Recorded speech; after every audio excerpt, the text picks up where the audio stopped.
तो मतलब उनका पीएम बनने का सपना पूरा हो जाएगा? पीएम नारा क्या लगा वो बता दीजिए? हाँ? नारा लगा है शरद? नारा बिल्कुल लगा था। इस बार शरद पवार। इस बार शरद पवार। तो इस बार शरद पवार के नारे का क्या हुआ है सर? देखते हैं हमारे पहले ओपिनियन पोल में क्या आने जा रहा है महाराष्ट्र के फिगर्स।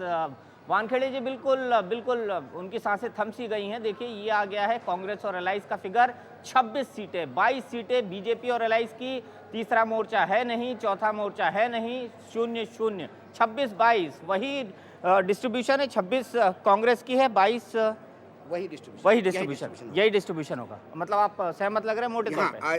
आज की स्थिति में भी यही डिस्ट्रीब्यूशन होगा। यही डिस्ट्रीब्यूशन होगा। तो 26 और 22 का खेल होने जा रहा है। 26 यूपीए के लिए और साथ ही साथ 22 एनडीए के लिए। यह महाराष्ट्र की तस्वीर है। चलते हैं अगले राज्य की ओर, आंध्र प्रदेश, जहां पर 42 सीटें हैं। यहां पर विधानसभा के भी चुनाव हो रहे हैं, लेकिन आंध्र प्रदेश में हमारा ये जो सर्वे है ये पूरी तरह से टिका हुआ है लोकसभा चुनाव के लिए। कल्याणी शंकर जी, देश की वरिष्ठ पत्रकार, आंध्र प्रदेश की सबसे बड़ी जानकार हमारे साथ हैं।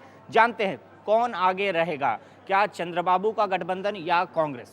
देखिए, अरिथमेटिक आप देखने से चंद्रबाबू का आगे हैं। कांग्रेस का आप लोगों ने दिया कि 22, मेरा हिसाब से तो 20 आ सकता है, नहीं तो 18 से 20 तक आ सकता है। अभी हमने रिजल्ट खोला नहीं है। अभी रिजल्ट खोल दें। चंद्रबाबू नायडू की तस्वीर दिख रही है, कल्याणी जी रिजल्ट बता रही हैं अपने हिसाब से, लेकिन क्या कहता है हमारा ओपिनियन पोल हम आपको बताते हैं तुरंत। देखिए किस तरह से आने वाला है। कल्याणी जी आप देख सकती है टीवी स्क्रीन पर किस तरह से आ रहा है ये फिगर।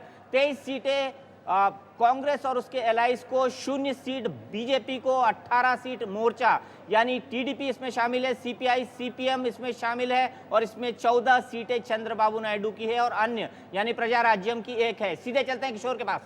इसमें आप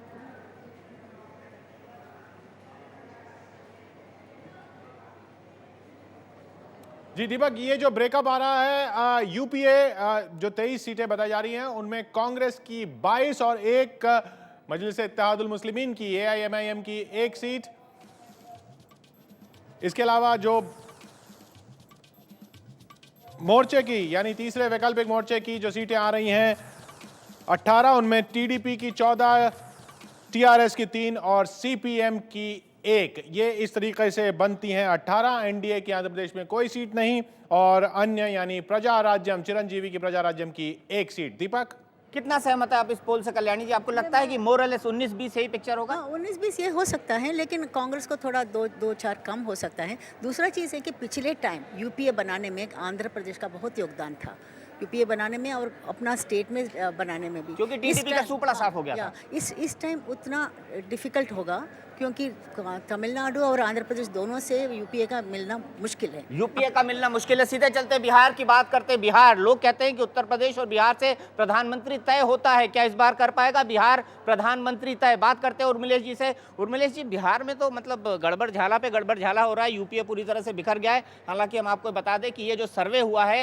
ये 17 तारीख और 5 तारीख के बीच हुआ है। बिहार में क्या आपको परिस्थितियां दिखाई देती है, किसकी अपरेज रहेगी?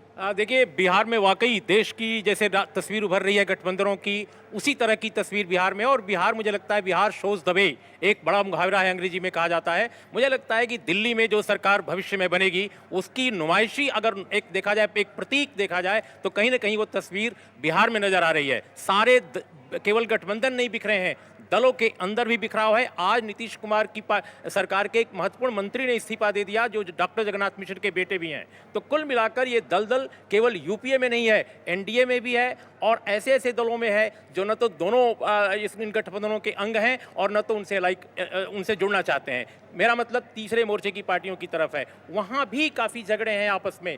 तो ले देकर बिहार की जो एक जटिल तस्वीर उभर रही है वो पूरे देश की तस्वीर बनेगी, ऐसा मुझे लगता है। और जो आपका ये रिजल्ट अभी रिजल्ट हम बताने वाले हैं। रिजल्ट क्या है देखते हैं जल्दी से। पहली तस्वीर बिहार की देखिए उर्मिलेश जी, आपकी स्क्रीन पर रिजल्ट आ रहा है। 21 सीटें कांग्रेस और उसके एलाइज को, लेकिन हम आपको बता दें हमने इसमें पहले के हिसाब से कांग्रेस को शामिल किया हुआ है, माफ कीजिए आरजेडी को शामिल किया हुआ है और साथ ही साथ हमने इसमें लोक जनशक्ति पार्टी को भी शामिल किया हुआ है। एनडीए में ऑब्वियसली जेडीयू है और बीजेपी है, उसमें 19 सीटें हैं। तीसरा मोर्चा वहां एग्जिस्ट ही नहीं कर सकता है, मोर्चा गायब है और अन्य को 0 सीटें हैं। सीधे चलते किशोर के पास ब्रेकअप के लिए।